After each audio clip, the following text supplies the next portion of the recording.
क्या होगा अगर मैं आपसे कहूं कि यह पहला नहीं बल्कि 2448वां कलयुग है। आप शायद चौंक गए होंगे। हमने तो हमेशा यही सुना है कि 4 युगों का चक्र अभी पहली ही बार चल रहा है और हम इसके आखिरी सबसे अंधकार वाले युग यानी कलयुग में हैं। यह बात सच है, लेकिन यह पूरी सच्चाई नहीं है। यह तो एक बहुत बड़ी ब्रह्मांडीय कहानी का सिर्फ एक पन्ना है।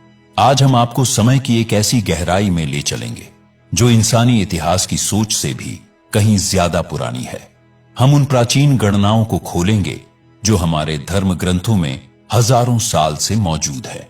हम ब्रह्मा के पूरे गणित को समझेंगे और इस वीडियो के आखिर तक आप इस ब्रह्मांड को और इसमें अपनी जगह को एक बिल्कुल ही नई नजर से देखने लगेंगे। तो तैयार हो जाइए, क्योंकि आज आप जो जानने वाले हैं वह आपकी कल्पना से भी परे है। इससे पहले कि हम उस बड़े रहस्य से पर्दा उठाए, आइए जल्दी से दोहरा लेते हैं कि हम युगों के बारे में क्या जानते हैं। हिंदू धर्म ग्रंथों के मुताबिक समय सीधा नहीं बल्कि एक चक्र में चलता है। इस चक्र में 4 युग होते हैं। पहला है सतयुग यानी सत्य का युग। यह 17,28,000 साल का होता है। इस दौर में धर्म अपने चारों पैरों पर खड़ा होता है और हर तरफ सिर्फ अच्छाई और पवित्रता होती है। दूसरा है त्रेता युग जो 12,96,000 साल का होता है। इस युग में धर्म का एक चौथाई हिस्सा खत्म हो जाता है और पाप की शुरुआत होने लगती है, पर दुनिया में अच्छाई ही ज्यादा रहती है। इसके बाद आता है द्वापर युग जो 8,64,000 वर्षों तक चलता है। इस युग तक धर्म और अधर्म 50-50% में बंट जाते हैं। और आखिर में आता है कलयुग, अंधकार का युग, जिसमें हम अभी जी रहे हैं। इसकी अवधि 4,32,000 साल है। पुराणों के अनुसार इसकी शुरुआत 3,102 ईसा पूर्व में तब हुई जब भगवान कृष्ण ने इस धरती से विदा ली। इस युग में अधर्म, लालच और हिंसा अपने चरम पर होती है। इन चारों युगों को मिलाकर बनता है एक महायुग जो कुल 43,20,000 मानव वर्षों का होता है। यही वह पारंपरिक समझ है जिसे हम सब जानते हैं।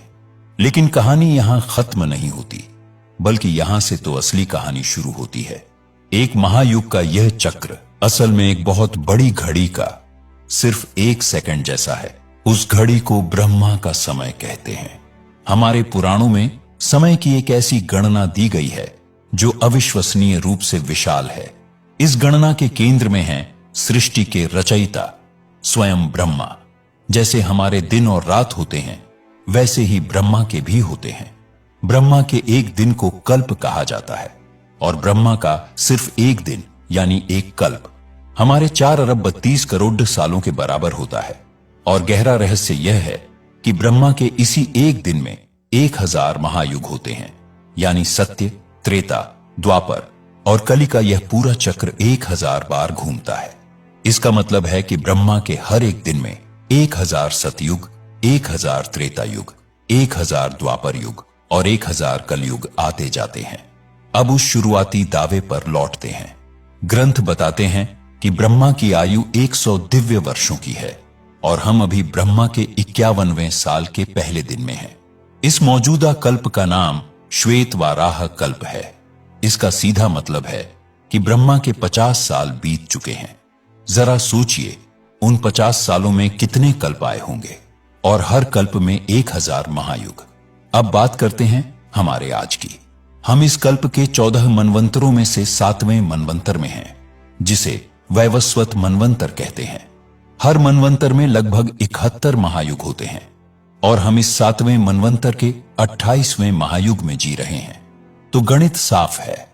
अगर ब्रह्मा के 50 साल बीत चुके हैं और हर साल में 360 कल्प होते हैं और हर कल्प में 1,000 कलयुग, तो अनगिनत कलयुग पहले ही आकर जा चुके हैं। कुछ खास गणनाओं और व्याख्याओं के आधार पर यह दावा सामने आता है कि हम जिस कलयुग में जी रहे हैं वह 2448वां कलयुग हो सकता है। यह कोई सीधा साधा शास्त्रीय दावा नहीं है, बल्कि कुछ व्याख्याओं से निकली एक दिलचस्प गणना है। यह सोचना कि सब चीज बार बार होती है आपको हैरान कर सकता है, लेकिन हमारे ग्रंथों में एक ऐसा पात्र है जो इन चक्रों का जीता जागता गवाह है। उनका नाम है कागभूषुंडी। रामचरितमानस में उनकी एक अद्भुत कथा है। कागभूषुंडी एक चिरंजीवी हैं जिन्हें अमृता का वरदान मिला है। अपनी लंबी आयु के कारण उन्होंने समय के चक्र को अपनी आंखों से अनगिनत बार घूमते देखा है। जब भगवान विष्णु के वाहन गरुड़ भगवान राम की दिव्यता को लेकर भ्रम में पड़ गए तो वे अपना शक दूर करने कागभूषुंडी के पास गए। तब कागभूषुंडी ने उन्हें बताया कि उन्होंने अपनी आंखों से 11 बार रामायण और 16 बार महाभारत होते हुए देखा है।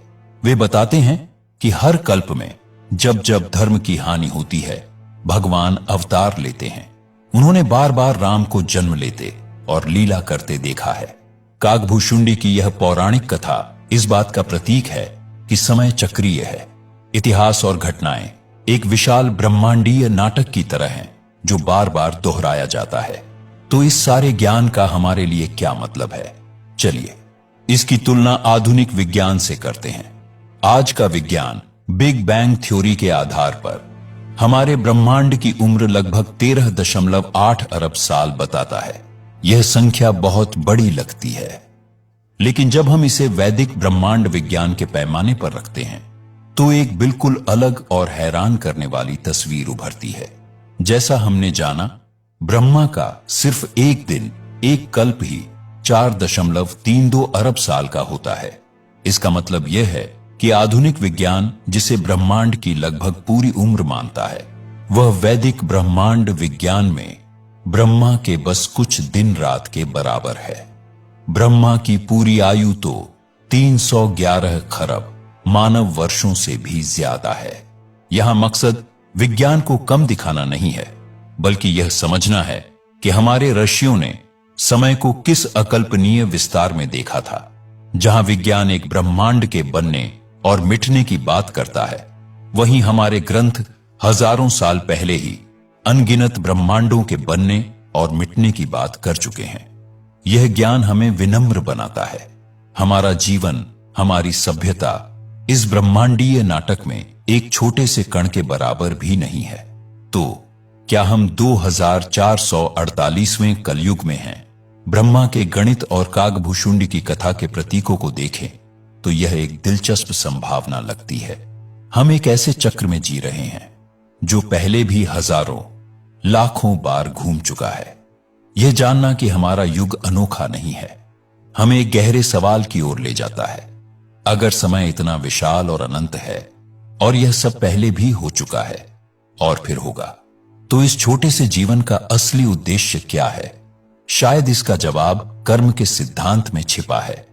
शायद हमारा मकसद इस चक्रीय नाटक में अपनी भूमिका को सबसे अच्छे तरीके से निभाना, धर्म के रास्ते पर चलना और इस विशाल योजना में अपना सकारात्मक योगदान देना है। इस गहरे सवाल पर आपके क्या विचार हैं? नीचे कमेंट्स में हमें जरूर बताएं। अगर इस वीडियो ने आपको सोचने पर मजबूर किया तो इसे लाइक करें और सनातन धर्म के ऐसे ही रहस्यों को जानने के लिए हमारे चैनल को सब्सक्राइब करना न भूलें।